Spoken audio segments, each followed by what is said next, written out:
Hi mga preni! Alam nyo ba na may bagong recipe akong ituturo sa inyo? Hilig ko na talaga ang mag-experiment sa aking pagluluto. Kaya naman naisipan kong gumawa ng recipe na gamit ang itlog ng isda na karaniwang ini-ignore lang natin sa palengke. Ito ay nabili ko lang sa halagang 50 pesos. Maglagay ng mantika sa pinainit na kawali. Konti lang. Ilagay ang sibuyas. Igisa ito hanggang sa maging translucent. Ilagay ang 5 butil ng bawang. Huli ko itong inilalagay dahil hindi ko ito totostahin. At ilagay na ang itlog ng isda. Nilinis ko na din ito. At pinatulo ko na ring mabuti para wala ng tubig na matira. Lutuin sa mahina hanggang katamtamang init.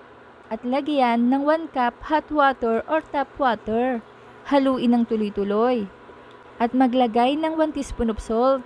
Taste accordingly. Durog na paminta. Halu-haluin habang niluluto. At kapag may buo-buong itlog, durugin lang ito hanggang sa maging smooth na lahat. Automatic kasi na kapag nainitan ng itlog ay nabubuo talaga. Ayan at okay na ito. At tatakalin na natin para alam nyo din ang tamang sukat. 5 and 1/4 cups ito mga preni. Ang dami nito, pwede din naman konti lang ang gawin nyo, basta adjust na lang kayo sa sukat ng mga sangkap. At lalagyan ko ito ng 1 and 1/3 cups breadcrumbs. Haluin hanggang mag-combined. Lagyan din ng pamintang durog, 1 kutsarita ng asin, 1 kutsarita ng asukal at 1 kutsarita ng onion powder. At haluing mabuti para kumalat ang mga seasonings. Kailangan din natin dito ng 4 na itlog. Ibit lang ng mabuti. At lagyan ito ng 1 cup evaporated creamer. Haluing mabuti hanggang sa mag-combined. At ibuhos na ito sa egg mixture. Ito kasi yung magpapakreamy sa ating loaf. At i-mix well until incorporated. Ayan, dapat ganito oh. At igigris natin ng molder, ng butter or margarine. At lalagyan ko ito ng dahon ng saging. O pwede din naman ang parchment paper. At igigris ko din ang ibabaw ng dahon. Pagkatapos ay ilagay na ang egg loaf mixture. Super dali lang ng proseso mga preni, mukha lang siyang mahirap. Takpan ng foil na may butter para maiwasang dumikit ang loaf kapag umaalsa na ito. At ilagay na sa steamer na may tubig. Takpan at i-steam ito ng 1 oras. Set on medium to low heat. Luto na ito at tanggalin na sa steamer at palamigin.